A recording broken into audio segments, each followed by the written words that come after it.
부동산 시장에서 주의해야 될 부분이 뭐냐면요, 빌라나 오피스텔에 싼 데를 들어간다? 1억 전으로 해가지고 들어갈 수 있는 데는 아직까지 있어요.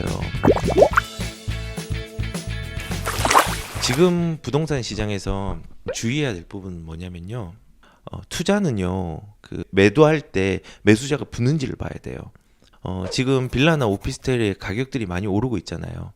근데 지금 이제 오르고, 내가 지금 내 작은 돈으로 빌라나 오피스텔에 그냥 싼 데를 들어간다? 물론 빌라도 가격은 오르고 앞으로도 오를 여력들은 있는 데가 충분히 있는데, 중요한 건요, 이 가격이 올랐을 때 이 가격으로 그 집을 살 수 있는 수요가 얼마나 있는지를 봐야 돼요.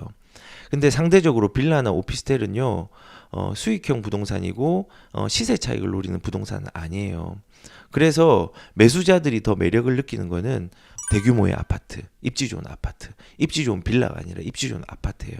우리가 이번에 공공임대가 나온다고 할 때 질 좋은 빌라에 대한 어떤 부정적인 견해들이 많았던 이유가 뭐예요? 빌라에 대한 선호가 많이 없는 거예요, 사실은. 그래서 그렇게 이제 빌라나 오피스텔이 올랐다고 싸게 그래도 들어가가지고 더 차익을 누려야 되겠다는 생각보다는 항상 매도할 때 매수자가 붙는지를 봐야 돼요. 그게 첫 번째 해야 되고, 마찬가지로 주상복합도 오르는 데는 굉장히 많이 올라요. 근데 주상복합을 이제 접근을 할 때 주상복합도 싼 게 좀 있잖아요. 노후된 주상복합을 가져가면 안 돼요. 빌라나 오피스텔도 가져갈 때 마찬가지로 10년 이전 거의 주택을 가져가야지, 그냥 노후된 거, 빌라는 재개발도 지금 진행될 수 없는 노후된 주택인데 빌라를 들어갔다 안 되고, 주상복합도 10년 정도는 기존 주택만큼 가격들이 많이 올라요. 근데 10년이 지나고 나면 기존 주택의 가격이 올라가는 속도들이 더 빨라요. 그래서 이런 주상복합보다는 기존 주택으로 들어가고, 뭐 지식산업센터도 지금 뭐 되게 인기가 있을 수 있는데, 왜냐하면 세금이라든지 대출이 조금 더 자유롭잖아요. 근데 거기도 사업자 내야 되고, 그리고 돈을 좀 적게 들어간다고 하지만요, 중요한 거는 이번에 공급량이 최대로 나와요. 아까 말했죠.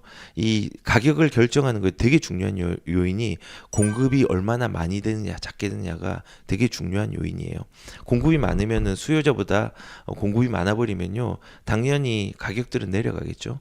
가격들은 내려가고, 근데 지금 공급이 최대치로 지산도 일어났단 말이에요. 그래서 이런 매수에 집중을 하셔야 돼요. 역지사지의 마음으로, 내가 여기에 나중에 집에 들어가면 내가 팔 때를 생각하지 말고 그 집을 살 사람들을 생각을 해야 돼요. 그리고 이제 지금 시장에 조금 외곽돼가지고 외곽에서 전원주택을 되게 흠모하셔서 상담을 하시는 분도 있었어요. 근데 그 전원주택도 조심하셔야 돼요. 전원주택을 흠모를 하시되 그냥 무조건 전원주택을 집을 짓고 살지는 마세요. 우선 전세로 먼저 살아보세요. 진짜 맞는지 안 맞는지를 확인해야 돼요. 얼마나 관리해야 될 게 많은 줄 아세요? 그래서 전세로 먼저 살아보고, 단 이 전원주택이라는 거는 전세로 살 때 나갈 때가 어려울 수 있어요. 왜냐하면은 매수세가 많이 안 붙는 물건이니까. 그래서 전세 보증 반환보험 같은 거 가입 후에 전세를 한번 살아보시고, 그래도 맞다, 이때 이제 전원주택 좋아요 하면서 접근하시는 거예요. 그래서 이것도 전원주택도 마찬가지로 매수세가 많이 안 붙는 물건 중에 하나예요. 그걸 주의하셔야 돼요. 제가 지금 말하는 핵심은 그거예요. 수요자가 몰리는 물건이 뭔지를 확인하라는 거예요. 수요자가. 근데 이 수요자가, 지금은 수요자가 다 몰리죠. 다 올라가니까는. 근데 이게 하락장이든 조정장이든, 그리고 가격이 오르지 상대적으로 덜 오르는 지역이든, 이게 분명히 편차가 생긴단 말이에요. 그리고 물건의 선호도도 생기고. 그래서 저는 개인적으로는 이렇게 물건들을 볼 때 내가 쉽게 들어가는 것보다 남이 쉽게 살 수 있는 물건, 그런 것들을 좀 접근을 하시는 게 좀 필요하다는 생각이 듭니다. 그리고 두 번째는 뭐냐면요, 부동산 투자할 때 주의할 점이, 길게 가져가면서 진보하는 부동산에 접근을 하셔야 돼요. 아까는 물건이면은 지금 입지에 대한 부분을 얘기를 할 건데, 누구나 들어가고 싶은 데는 1등 부동산, 강남 3구, 마용성, 뭐 이제 경기도로 따지면 판교, 분당 들어가고 싶죠. 근데 되게 비싸잖아요. 그러면은 내가 불가피하게 내 재정에 맞게 진보하는 부동산에 접근을 해야 돼요. 진보하는 부동산이라는 건요, 싸다 그게 아니라 싼데 앞으로 정책의 행정 절차들이 아직까지 남아있는 발전될 수 있고 실행될 수 있는 지역으로 들어가는 게 맞아요. 그런데 아직까지도 진보하는 부동산에서 내가 한 뭐 1억 전후로 해가지고 투자금을 가지고 들어갈 수 있는 데는 아직까지 있어요. 그리고 이렇게 말하는 이유는요. 지금은 가격이 다 오르죠. 근데 하락과 조정장에서 살아남는 부동산은 싼 부동산이 아니라 장기적으로 올 때 1등 부동산이 아니라도 진보하는 부동산으로 확정된 호재를 가지고 앞으로 진보하는 부동산이 가능성이 있거든요. 그래서 그 입지도 그렇게 보셔야 돼요. 싸다 이게 중요한 게 아니에요. 아직까지 싸다가 아니라 지금 싼데 아직까지 호재가 완성되지 않았어요. 그런데 확정이 되고 행정 단계를 거치고 있어. 이런 부동산으로 접근을 해야지 발전되었을 때 매수하기 쉬운 물건으로 전환이 되는 거예요. 그래서 뭐 예전에 청량리 같은 경우 굉장히 안 좋은 지역이었는데 진보했잖아요. 진보하고 있잖아요.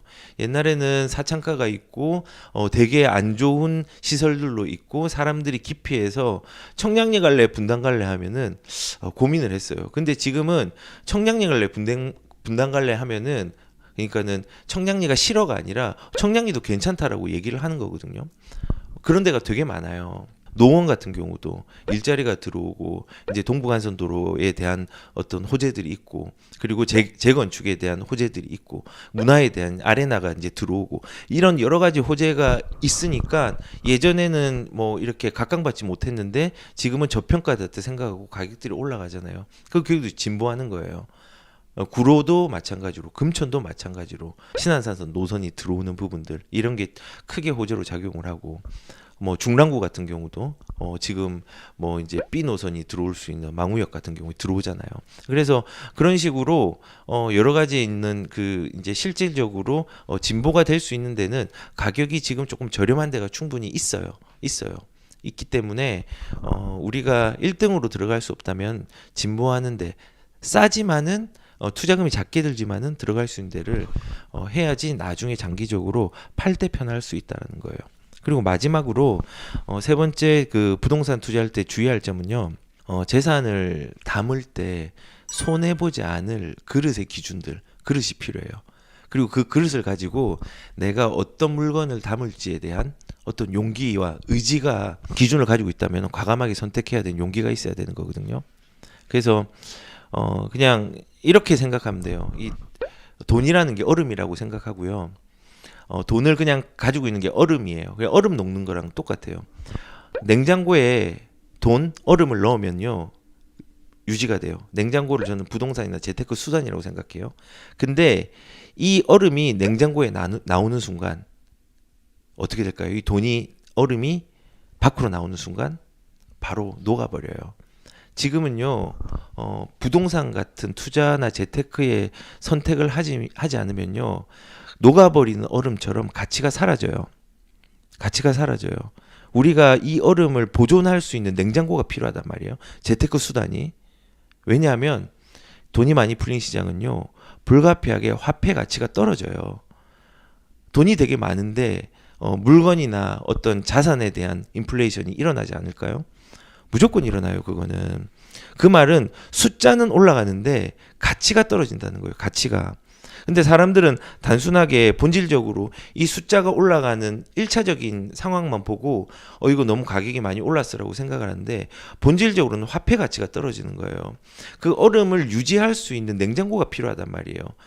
재테크의 저장 창고 냉장고가 필요하단 말이에요. 그래야지 그게 얼음이 본연의 목적을 사용할 수 있는 얼음을 유지되지 안 그러면은 녹아버려요. 그래서 우리가 이런 화폐 가치 하락하는 관점에서 재산을 보호해야 되고 단순하게 이번에 그냥 부동산에 접근하라는 건요. 단타를 치고 간단하게 그냥 투자로서 빠르게 이익을 노리고 왔다 갔다 하라는 게 아니라요. 재산을 지킬 수 있는 빠른 시점에 부동산이나 재테크 수단을 이용을 하고 나중에 이제 안전마진을 확보를 충분히 해서 그걸로 하락장과 조정장을 견뎌야 된다는 말씀을 드리고 싶어요.